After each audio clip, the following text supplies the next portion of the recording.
Hello guys, the Critical German here and welcome to Pros and Cons. Today we talk about positive and negative aspects of the anime Vivy Fluorite Ice Song. Let's grab the künstliche Intelligenz and start as usual with the positive aspects. Let's go! Vivy Fluorite Ice Song is about the first ever created autonomous artificial intelligence named Diva. In this world, every AI gets a determination and hers is it that she needs to sing from the bottom of her heart to make people happy. Well, that makes her an idol, I guess. She lives in an amusement park called Nia Land, where she sings on a small stage. But one day she meets another AI called Matsumoto who traveled back 100 years in time. Matsumoto's determination is to prevent a future war between AIs and humanity. And for that, he needs to successfully execute the singularity plan. This plan says that there will be certain events in the next span of 100 years that needs to be changed in order to create an alternate timeline of peace. So Diva and Matsumoto try to prevent the war from happening and go through different points in time. Not by time traveling though, since they can't die or age. They just wait for it. Whew. Well, that was the biggest synopsis I ever gave. But yes, this anime is in fact a little bit more complex. This is always the case when time travel is involved, I guess. Vivi's main plot is very unique and it stands out from the rest of the season. Diva is kind of Hatsune Miku, but the anime does a total 360 on her and turn her into a badass war machine instead of an idol girl. I think the basic idea is just interesting and I like that the anime shows different points in time to show the evolution of the AI technology. The story arcs takes place in different periods. For example, one event takes place after 5 years, another one after 40. See, Vivy is a hidden monster of the week anime type. This means that every arc tells its own story and is closed within. Nevertheless, there are overarching plot elements and returning characters, so it's not a true monster of the week anime but shows tendencies to it. In my opinion, this closed type of storytelling fits well with the series' main premise. It is about preventing different events in separate points of time after all. Because the story takes place in different scenarios, it is only logical for the anime to close the arc's stories since there are other characters each time. In addition, the different arcs fill the purpose of showing the evolution of the AI technologies in their different phases. Studio Wit is responsible for Vivy. You may know the studio from the first 3 Attack on Titan seasons. They really did a great job here too. The anime looks fantastic, especially the fight scenes. When Diva fights against her enemies, the choreographies are just stunning. They are backed up by strong soundtracks to boost the atmosphere. Because of that, you always feel the stakes, while simultaneously feel the epicness. And yeah, you are just hyped AF. Especially the fight in Hotel arc is one of the best this series has to offer. I must admit though, Matsumoto's fights are a bit lame because he just becomes this weird block CGI horse thing. Compare these to Diva's intense close combat fights. They're just 100 times better. You might have noticed by now. This anime has a really high production value and this is one of its biggest strengths. They even highlight Diva songs and implement them in the openings of the anime. Okay, we are finished with the pros, so let's switch to the cons.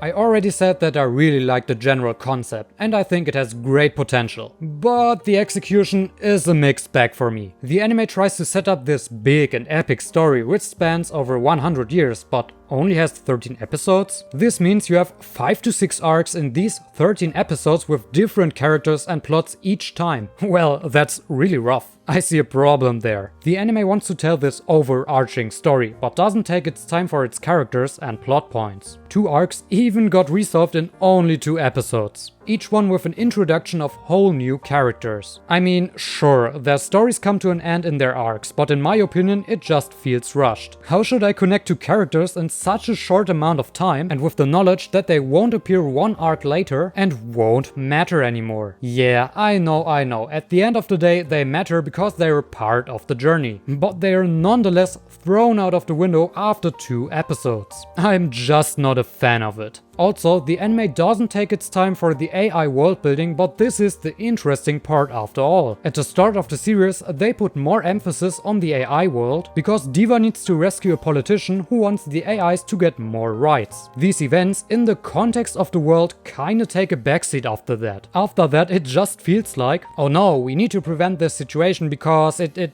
triggers the war for some reason. that we just explain in one sentence. I know, there's a little bit of explanation, but it just feels like they needed something to happen in order to move the plot forward. It would have been very interesting to explore the connections more deeply and the cause and effect stuff. After all, the main focus of the anime is the singularity plan. But after the first arc, which sets up the story perfectly by the way, the anime just decides to become Violet Evergarden instead of focusing more on the cool overarching AI time travel plot, which shows the evolution of the whole world. That was a letdown for me, because the anime presented itself in another light. Maybe 24 episodes would have prevented those two critic points. Okay, that bothered me since the beginning. Why the hell does nobody care about the first autonomous AI in the world? This should be an outstanding discovery and invention and everybody should talk about Diva. Instead she just chills in an amusement park and nobody cares? Excuse me, what? Ernsthaft? Let me show you an example to compare this. This is the same as if Elon Musk would invent a new flying Tesla car, but for some reason nobody cares about it and they just put it as an attraction into Disneyland or something like that. It just doesn't make sense. Especially not that Diva can walk outside the park just like she wants to. Hello? Are there no security guards in Nealand? Why is no one watching over this AI who can freely act on her own? I just don't get it. But at least it doesn't influence the rest of the story.